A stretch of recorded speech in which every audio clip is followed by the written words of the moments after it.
3월 달 제가 설교를 다시 시작할 때부터 요한복음 15장을 우리가 같이 읽었는데요.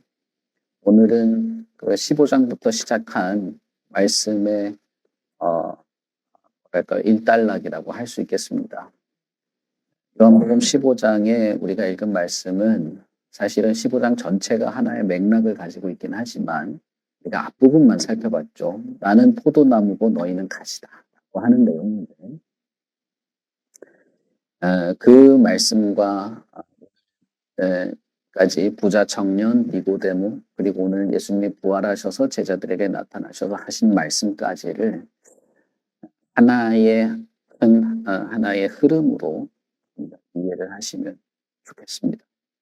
결론은 오늘 특히 부활절과 관련되어서 예수께서 우리에게 새 생명, 참된 새 생명을 주신다는 것이고 그 참된 새 생명이야말로 우리로 하여금 그리스도인답게 살게 하신다는 것이고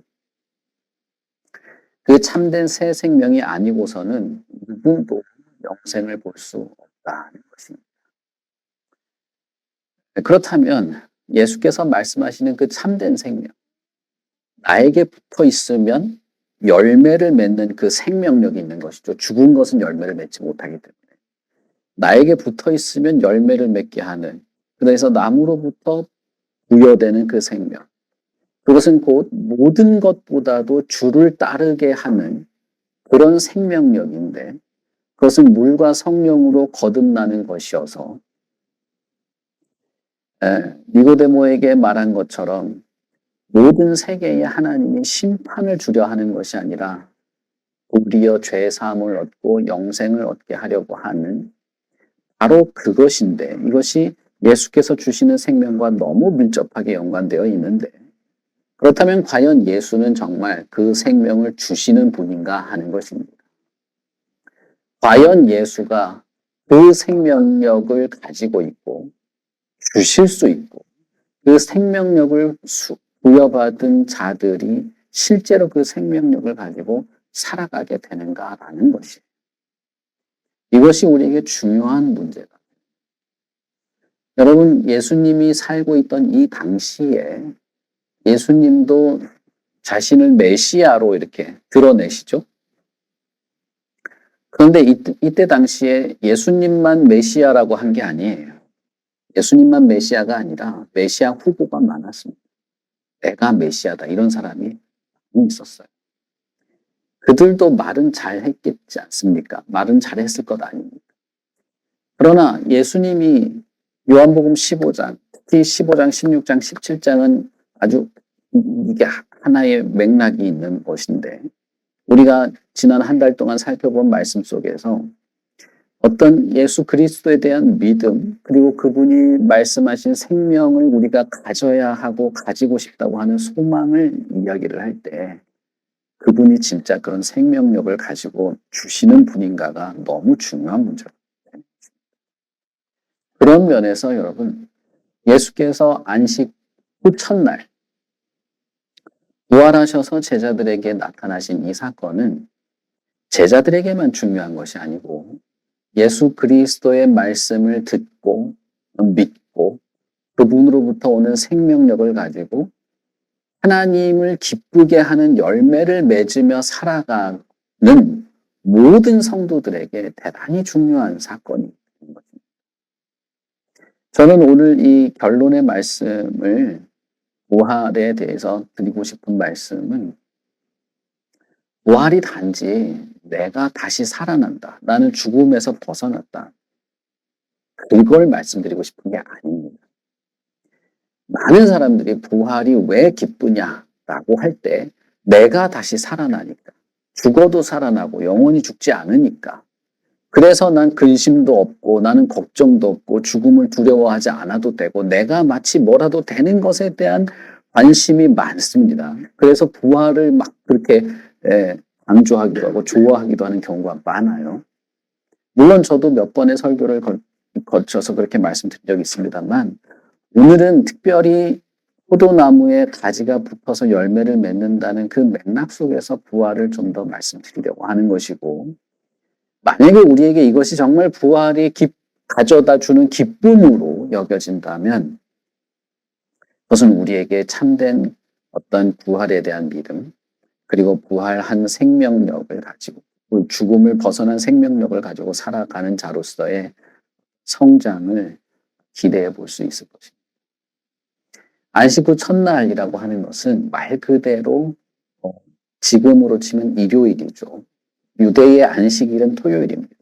그리고 그 다음 첫날이니까 이제 일요일이 되는 것이죠. 왜 신약의 교회들은 일요일 날 예배를 드리냐? 이거 틀렸다. 토요일 날 예배 드려야 된다. 이런 미단들도 있어요. 예전에 제가 신학교 있을 때 월요일 날 오랜만에 좀 쉬고 있는데 어떤 젊은 아가씨 2명이 뭐 초인종을 누르면서 화장실이 급한데 화장실 좀 잠깐 쓸 수 있냐고. 그래가지고 쓰라고 했는데 한 분이 들어가서 화장실에 있고 나머지 한 분은 나한테 계속 왜 일요일 날 예배 드리냐, 토요일 날 예배 드리는 게 맞지 않냐, 막 구약 성경에 있고 막 안식일은 영원히 지켜야 된다, 십계명에 있지 않습니까? 그러면서 나를 전도를 하더라고요. 이단이에요. 이단입니다. 근데 요즘에는 뭐랄까요, 교리나 어떤 성경에 대한 기본적인 지식이 결여된 상태에서 이단이 아니라 기존 교인들도 막 이게 막 혼란스러운 걸 많이 느껴요. 안식 후 첫날 제자들이 예배를 드리게 된 이유는 예수께서 부활하신 몸으로 만난 날이 이 날이기 때문입니다. 제가 지난주에도 말씀드렸죠. 주일, 일요일이라는 단어가 어떤 문화권에서는 부활이라는 단어와 똑같은 단어예요. 왜냐하면 그날이기 때문입니다. 이 당시의 제자들은 예수님이 부활하신 예수님을 만나고 나서 토요일 안식일에도 예배를 드리고 그 다음날도 예배를 드렸어요. 일요일에도. 그 일요일 예배는 언제나 부활하신 주님을 기념하는 날이었습니다.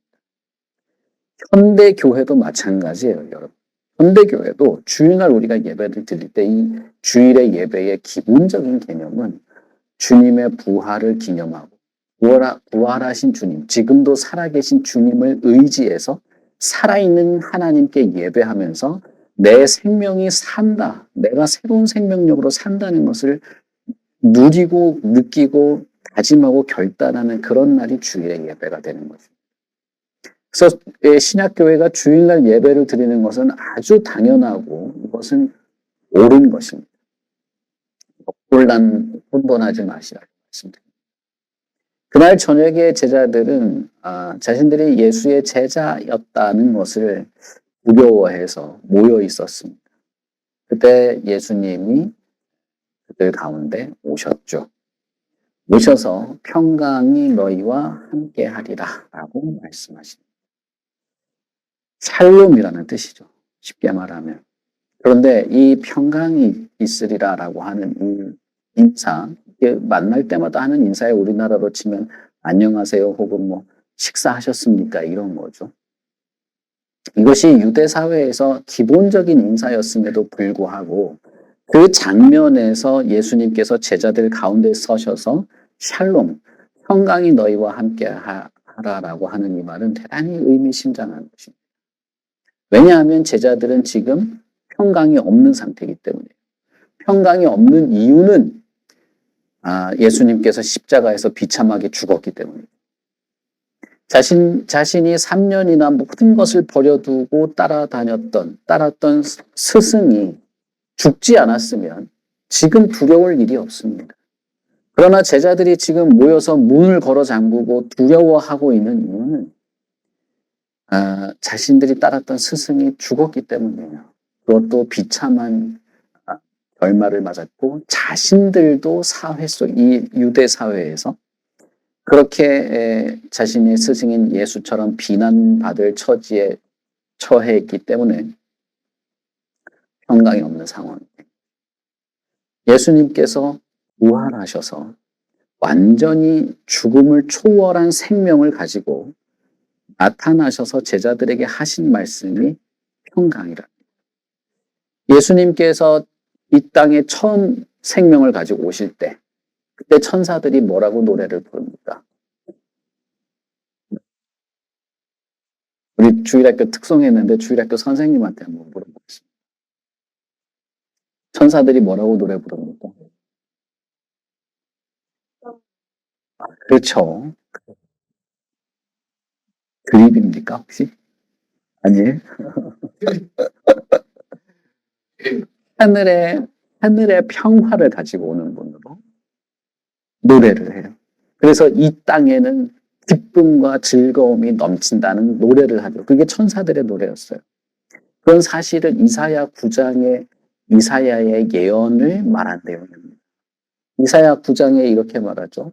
한 아기가 우리에게 낳고 한 아들을 우리에게 주신 바 되었는데 그의 어깨에는 정사를 메었고 그의 이름은 기묘자라 모사라 전능하신 하나님이라 영존하시는 아버지라 평강의 왕이라 할 것입니다. 라고 말합니다. 예수님이 오실 때 천사들이 노래 부른 건 그냥 기분 좋아서 듣기 좋아라고 부른 노래가 아닙니다. 그것은 이사야의 예언이 지금 성취된다는 걸 말하는 거예요. 그런데 그 성취가 마국간의 구유에서 나실 때 완전한 성취가 아니라 부활하셔서 제자들에게 다시 나타나셨을 때 평강이 완전히 증발해버린 그들에게 평강의 왕으로 다른 이유가 아니라 그리스도가 부활하셔서 지금도 살아계시다는 그 이유만으로 평강이 있을 수 있는 평강의 왕으로서 그 자리에 존재하시는 완전한 이사야 예언의 성취로 그리스도께서 부활하신 것입니다. 그래서 예수님이 지금 이 단순한 인사말을 하는 게 아니에요. 단순히 안녕하는 게 아닙니다. 자신은 평강의 왕이요. 천사들의 노래의 실증이요. 수천 년 전에 이사야 선지자가 예언했던 그 예언의 성취이고 말 그대로 왕으로서 이 자리에 부활하셔서 오셔서 제자들에게 평강이 있으라라고 요한복음 14장에 보시면 그 포도나무 말씀하시기 전에 14장에 보시면 예수님께서 자신이 죽고 너희들이 나를 다시 만나볼 것이고 한 예언을 그 전에 합니다. 전에 한 다음에 포도나무 얘기를 하는 거예요. 할 때 예수님이 예언을 하시죠. 평안을 너에게 끼치노니 곧 나의 평안을 너에게 주노라. 내가 너희에게 주는 것은 세상과 같지 않는다. 너희는 마음에 근심도 하지 말고 두려워하지도 말라고 말했습니다. 그런데 뭡니까? 제자들이 두려워하지 않았습니까? 그죠? 지금 너무 두려웠어요. 너무 두려워서 문을 걸어 잠그고 있었습니다. 그 말은 뭡니까? 예수님의 이 예언, 14장의 한 예언은 예수님이 부활하셔서 나의 평안을 너희에게 줄 때에만 되는 것입니다. 여러분, 그러니 예수 그리스도의 부활, 그리고 그 부활이 예수님이 그 전에 말씀하셨던 모든 거듭나는 것이든 주를 따르는 것이든 가지에서 열매를 맺는 것이든 그 어떤 것이든 그것이 사실이다. 사실이어서 우리에게 근심을 하지 않고 평화로울 수 있는, 평강을 누릴 수 있는 것이다라는 사실이 우리에게 1차적으로 부활에 대해서 우리가 기뻐하고 감사할 내용인 것입니다. 만약에 예수께서 부활하지 않았다면 그러면 그 모든 말씀이 의미가 없어요. 사실은 의미가 없습니다. 이사야의 예언이든 뭐든 이게 다 사실은 의미가 없어요. 예수 그리스도의 십자가가 우리에게 가장 중요한 건 맞습니다. 그러나 부활이 없다면 바울이 말한 것처럼 부활이 없다면 우리의 믿음은 헛된 것인 겁니다. 예수께서 부활하셔서 완전한 이 새 생명, 완전한 평화, 완전한 평강을 누릴 수 있는 이 새 생명의 질적인 차원을 보여주셨기 때문에 제자들은 완전히 다른 전망을 가지는 겁니다. 다른 소망을 가지는 거예요. 니고데모가 어떻게 거듭날 수 있습니까? 어떻게 난 지금 어머니 뱃속에서 태어난 이 생명을 가지고 있는데 어떻게 다시 태어나는 생명을 내가 어떻게 가질 수 있습니까? 라고 하는 질문도 예수 그리스도의 부활을 통해서 확신할 수 있는 것입니다. 이 세상에 나에게 하나님의 축복이라고 여겨졌고 내가 율법을 다 지켜서 나는 하나님에게 인정받고 사랑받았다고 하는 그 삶의 모든 나의 삶을 충족시켜주던 그 모든 것조차도 주님 앞에서 내려놓고 내가 목숨을 버려서라도 주님을 따를 수 있는 그 마음의 결단과 그 평화, 그 마음의 방향이 어떻게 가능합니까? 이 새 생명이 아니고선 가능하지 않은데 예수께서 부활하심으로써 그것을 보여주신 것입니다. 그러니 여기서 예수님을 다락방에서 만나는 이 제자들조차도 예수님의 부활을 보기 전에는 예수님을 향해서 나아갈 수 없는 겁니다. 예수님을 따를 수 없는 거예요.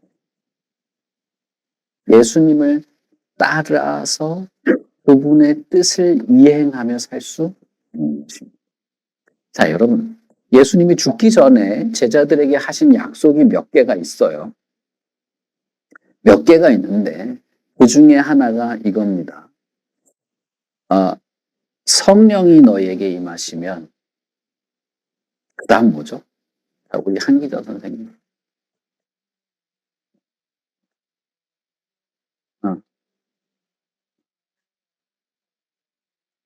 내 증인이 되리라 라고 한 것이 하나가 있죠. 그죠? 성령이 너에게 임하면 또 뭐가 있습니까? 내가 진짜 자주 말한 건데. 우리 기자 선생님은 대답을 했으니까 딴 분한테 갑시다. 그래도 되겠죠? 혼자 다 답을 말하면 이제 다른 사람 기회가 없잖아요. 그 회사 성령이 너에게 오시면 우리 주일학교 또 유일한 남자 선생님. 네.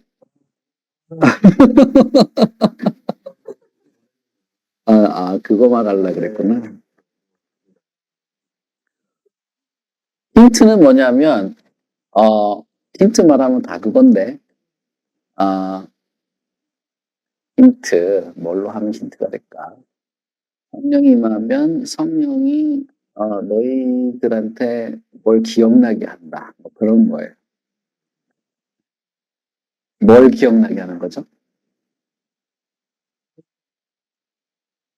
어떤 말씀? 맞습니다. 맞습니다. 내가 너희에게 한 말을 기억나게 하고 성령이 내가 한 말이 무슨 말인지 너희에게 가르쳐 줄 것이다. 그렇게 말했어요. 하나가 더 있습니다. 힌트. 예수님은 죽어서 이제 없어요. 제자들만 남았어. 근데 남은 제자들한테 성령을 보내주신대요. 성령이 너희에게 오시면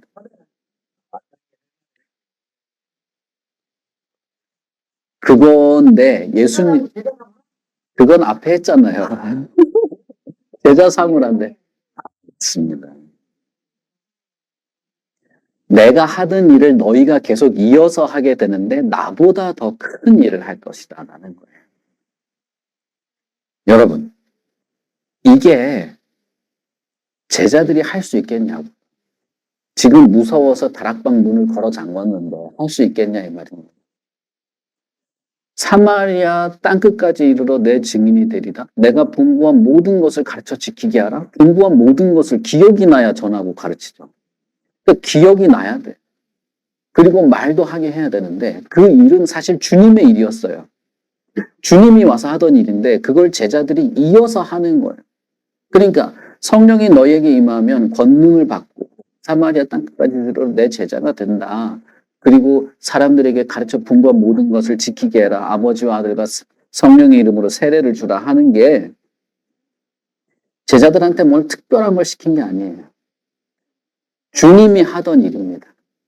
주님이 하던 일을 이제 너희들이 내 대신 이제 이어서 해라. 나는 없으니까. 그런데 나보다 더 잘할 수 있다는 거예요. 더 큰 일도 할 수 있다는 거예요. 근데 여러분 제자들이 할 수 있냐는 겁니다. 제자들이 할 수 있냐는 거예요. 두려워서 지금 문을 걸어 잠그고 지금 정신이 없는데 그런데 예수님이 그 자리에 온 겁니다. 부활한 새 생명. 예수님 오니까 갑자기 제자들이 와 갑자기 정신이 확 돌아가지고 나가자 그런 게 아니에요. 제가 드리고 싶은 말씀은 이 새 생명이야말로 열매를 맺게 하는 생명이다 이 말입니다. 제자들도 예수 그리스도가 주시는 이 새 생명을 받고서야 사마리아 땅끝까지 이르러 예수님의 제자가 되고 가르친 것을 공부한 것을 가르쳐서 지키게 하고 한다 이 말입니다. 여기 예수님과 3년 동안 같이 있었던 이 사람들도 예수님이 주시는 새 생명으로 주님을 따를 수 있는 것입니다. 그러니 여기서 예수님이 제자들을 만난 것은 여러분 만난 것은 뭘까요? 평강의 왕으로서 그분이 온 것은 뭘까요? 무서워하지 마. 괜찮아. 잘 살 수 있어. 이 세상에서 누구도 너를 해할 수 없어. 괜찮지? 기분 좋지? 이제 잘 살아. 그런 게 아닙니다. 특히 요한복음은 그런 내용이 아니에요. 예수님이 여기서 부활한 새 생명의 진수를 보여주면서 제자들 앞에 서신 것은 너희들이 누리게 되고 누릴 수 있고 그것을 소망할 수 있는 생명이 이것이다. 내가 말한 게 거짓말이 아니라 진짜라고 하면서 보여주신 것은 단순히 제자들의 마음에 위로를 주고 진통제 처방을 하려는 게 아니고 그들로 하여금 그 전에 하셨던 모든 말씀들을 진짜 하면서 살아가도록 새 생명을 가지고 살아가도록 오신 것입니다. 제자들이 부활하신 주님을 보고 기뻐할 수 있는 것. 저와 여러분이 2000년 전에 있었던 주님의 부활을 생각하면서 지금도 우리가 기뻐하고 감사하고 소망할 수 있는 이유는 내가 이 생명을 가지고 진짜 주님을 쫓을 수 있게 되었다. 내가 이 생명을 가지고 정말 주님과 함께 하면서 열매를 맺게 되었다. 내가 맺을 수 있게 되었다. 그것 때문에 부활이 기쁜 것입니다. 그것 때문에 부활이 기쁘고 감사하고 이것이 너무나 소중한 것이에요. 자, 여러분, 예수님이 제자들에게 나 살았어. 봤지? 너희들도 앞으로 죽어도 살 수 있어. 괜찮지? 마음이 좋지? 걱정거리 없지? 이거였으면 평강의 왕으로서 오실 이유가 없어요. 평강의 왕으로 오실 이유도 없고 제자들에게 성령을 받으라라고 숨을 내쉬면서 말하실 이유도 없고 사람들에게 가서 죄의 용서를 전해라라고 말할 이유도 없는 겁니다. 너무 여러분 요한복음 이 문단을 보십시오. 19장 이 문단을 보세요. 21절부터 19절부터 20장 19절부터 보세요. 부활하신 예수님이 자신의 손에 상처, 옆구리에 상처를 보여주고 평강이 있어라 라고 말하고 나서 갑자기 성령을 받아라.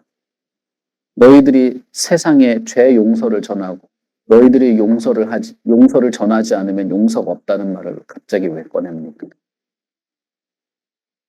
부활해서 만났으면 얼싸안고 이렇게 식사나 나누면서 이렇게 담소나 나누면서 너 그때 나 왜 배반했어? 뭐 이러면서 웃으면서 좋게 마무리하면 되는데 부활하신 예수님은 그러지 않았어요. 부활하신 예수님은 제자들에게 사명을 다시 상기시켜 줍니다. 성령 받으라는 말을 다시 해요. 약속한 성령. 그러면서 숨을 내쉬면서 하십니다. 그러니 이 부활은 사명과 너무 관계가 있는 거예요. 이 가지가 포도나무에 붙어서 열매를 맺는 것과 너무 깊은 관련이 있어요. 모든 것을 버려두고 주를 쫓는 것과 깊은 관련이 있습니다. 물과 성령으로 거듭나서 새 생명을 가지고 살아가는 것과 너무나 깊은 관련이 있는 거예요. 주님의 부활이 아니면 우리가 어디서 그걸 확인하고 어디서 그것을 확신하고 어디서 그것을 소망하겠습니까? 그냥 내 기분이 즐거워져, 내가 편안해져, 나는 부활을 가져서 사람들과 달라 좋아. 그 정도면 여러분 그 정도만 가지고 부활이 즐겁다, 기쁘다 말하는 시기는 지난 거예요. 예수님은 이 땅에 오실 때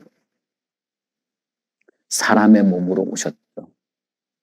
그러나 두 번째 이 새 생명을 가지고 오실 때도 완전한 사람의 몸으로 제자들에게 나타나셨기 때문에 그 생명이 저와 여러분 같은 육신을 가지고 있는 자에게도 주어질 수 있는 겁니다.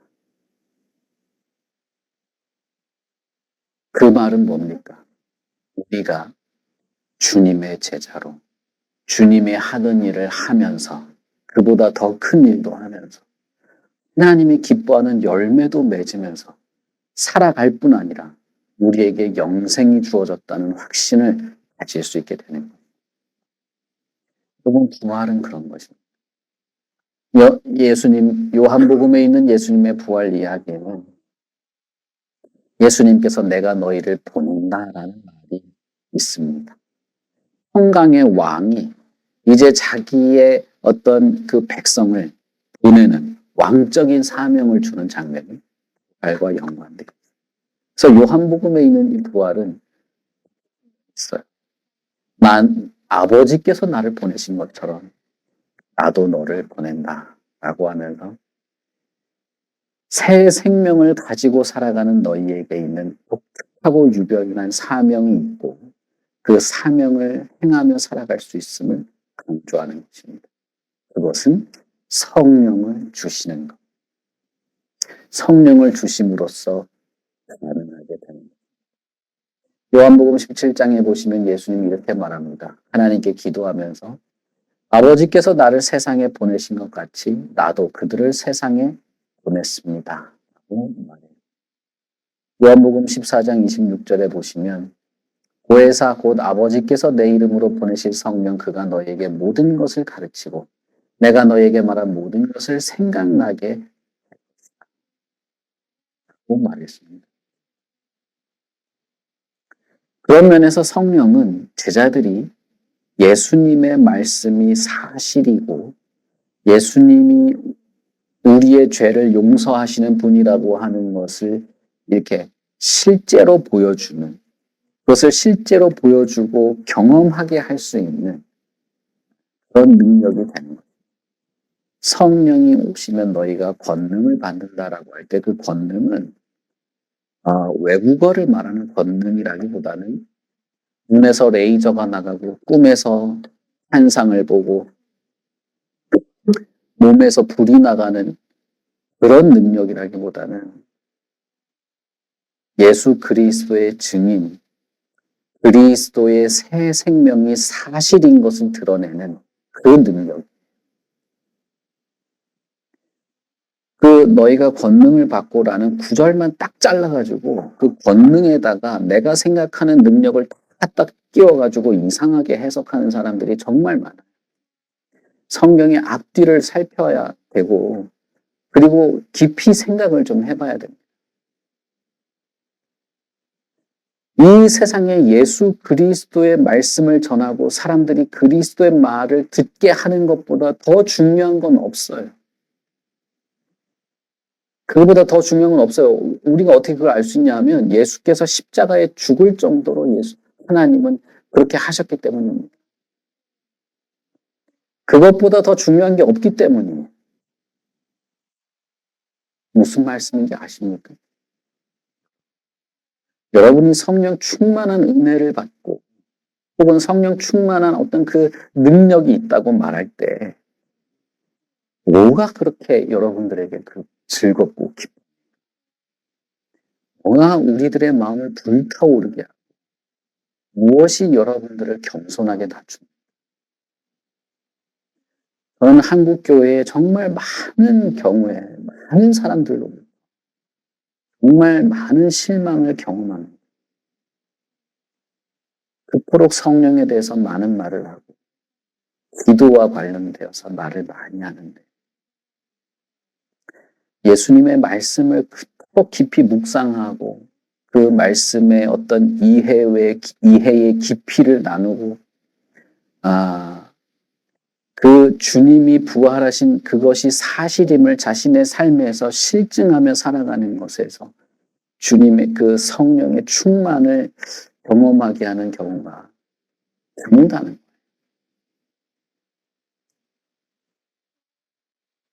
거예요. 예수님은 제자들에게 나타나셔서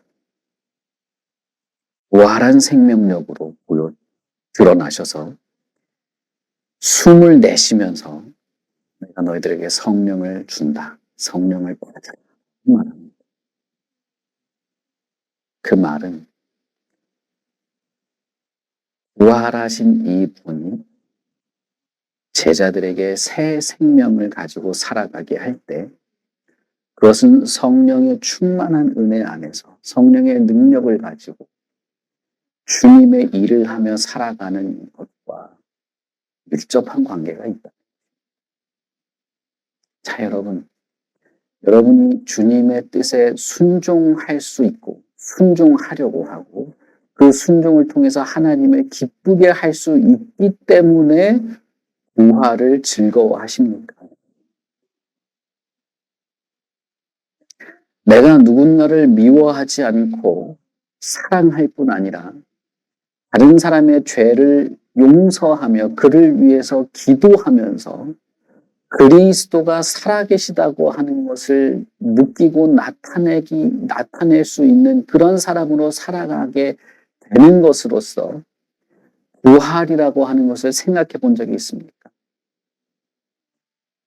주님이 부활하셔서 내 눈앞에서 살아계신 주님으로 내 눈앞에 나타나셔서 그 주님의 말씀이 생생하고 살아있어서 그 말씀을 내가 도무지 외면할 수 없고 어길 수 없는 살아계신 주님으로서의 그 부활을 생각하고 부활하신 주님 앞에 내가 내 욕망과 내 욕심과 내 이기심을 꺾어버리는 그런 경험으로서의 부활을 생각해 보신 적이 있으십니까?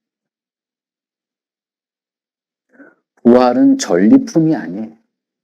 저와 여러분이 부활 가지고 나 부활 생각하면서 즐거워하는 그런 전리품이라기보다는 저와 여러분이 아직 끝에서 주님이 즐거워하고 하나님이 즐거워하는 열매를 맺게 하는 생명이요. 그 생명의 원천으로서 부활이고 우리는 그래서 즐거워하는 것입니다. 예수님께서 제자들에게 숨을 내쉬는 것은 창세기 2장에 하나님이 흙으로 사람을 만들고 그 코에 생기를 불어넣는 것과 같은 그 장면을 느끼게 합니다. 예수님이 숨을 내쉬고라는 이 표현은 신약 성경에 딱 한 번 나와요. 부활하시고 제자들을 만난 이 장면에 딱 한 번이에요. 이 단어 자체가 한 번 있습니다. 그리고 이 히브리 성경의 창세기는 이제 아람어로 적혀져 있는데 히브리 성경의 창세기에 하나님이 인간에게 생명을 주고 흙덩어리가 살아나게 할 때 한 행동도 숨을 불어넣으신 것입니다. 단어는 똑같아요. 하나님이 숨을 불어넣었다는 뜻이에요. 근데 불어넣었다라는 그 나파라는 단어의 어원은 무엇이 발생하도록 하다. 영어로 하면 to happen 혹은 come out 이라는 뜻입니다. 어원이 숨을 불어넣다라는 말의 어원은 무엇을 발생시키다라는 뜻이에요. 참 재밌죠. 이 단어의 뜻은 참 재밌습니다.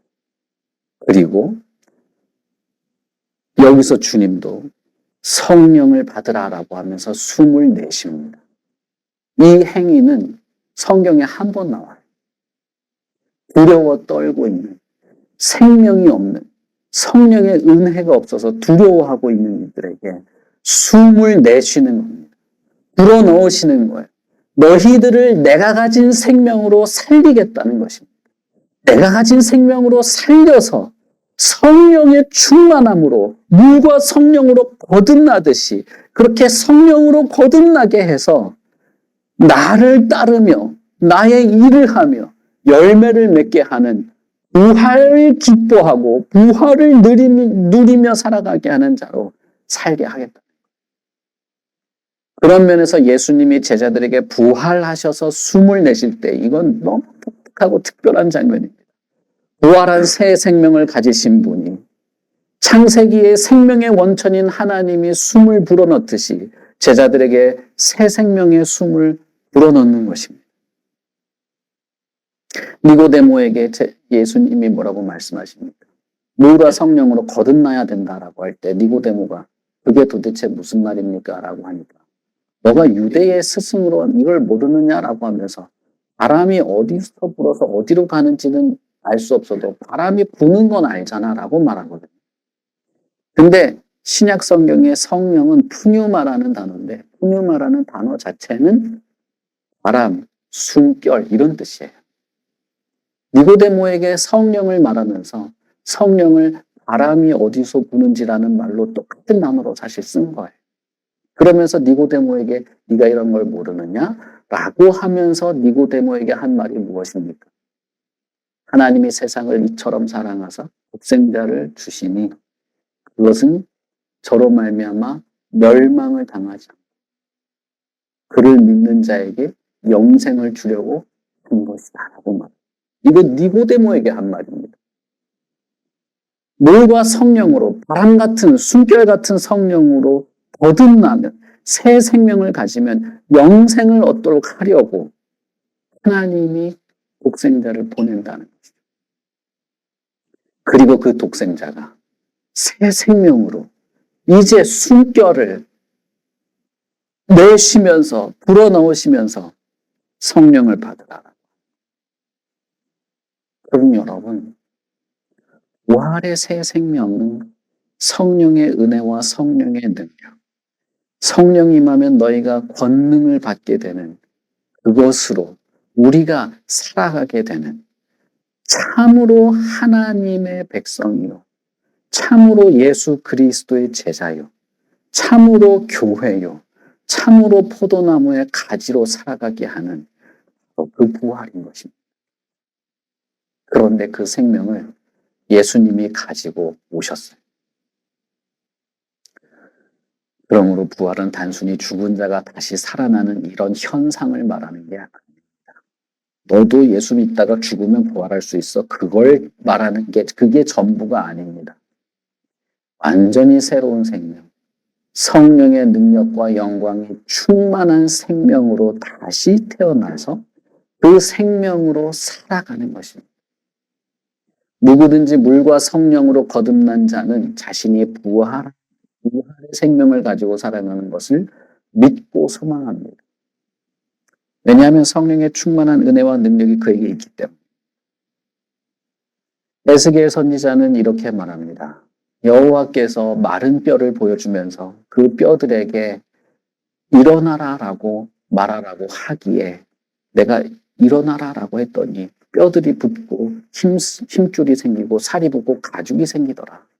근데 아직 그렇게만 됐지 살아나진 않아서 생기는 없었는데 하나님께서 생기를 불어넣으라라고 하기로 내가 하나님이 말한 대로 생기가 있어라고 했더니 그 뼈들이 마른 뼈들이 다 살아나서 생기가 되더라. 에스겔 선지자가 말합니다. 그 에스겔 선지자의 그 환상이 어디서 성취됐습니까? 부활한 예수님의 이 자리, 제자들에게 숨을 내쉬면서 생명을 주면서 제자들에게 너희가 세상에 죄 용서를 말해주고 죄 용서를 받고 영혼이 구원받고 살아나는 것을 하도록 하는 이 장면에서 에스겔 선지자의 이 환상이 그대로 성취되는 거예요. 예수님이 제자들에게 말했어요. 내가 하는 일을 너희가 하게 되고 나보다 더 큰 일을 할 거야. 에스겔 선지자의 37장의 그 환상에서 하나님이 마른 뼈를 살릴 수도 있어요. 생기를 줄 수도 있죠. 하나님이 한다고 해요. 그럼에도 불구하고 하나님은 에스겔 선지자한테 네가 말해라고 하는 거예요. 에스겔 선지자가 그래서 내가 하나님이 시킨 대로 했더니 마른 뼈들이 모여서 사람이 되더라. 하나님이 시킨 대로 생기가 들어가라라고 해서 하나님이 시킨 대로 내가 말했더니 되더라. 그 환상이 여러분 예수님의 부활로 말미암아 부활한 예수님의 평강의 왕으로 제자들을 나가라고 할 때 성령을 주시고 이제 너희들이 세상에 죄 용서를 선포하고 죄 용서가 사실인 것, 너희들이 죄 용서를 전하며 사람들이 그들의 죄를 고백할 때 죄 용서가 있다는 것을 경험하게 할 때, 이 세상에 멸망이 아니라 구원이 있는 것, 하나님이 세상을 이처럼 사랑한다는 것을 알게 하게 되는 그 장면인 거예요. 여기는 대단한 장면이죠. 그런 예수님이 부활하셔서 그냥 이벤트를 벌인 것이 아닙니다.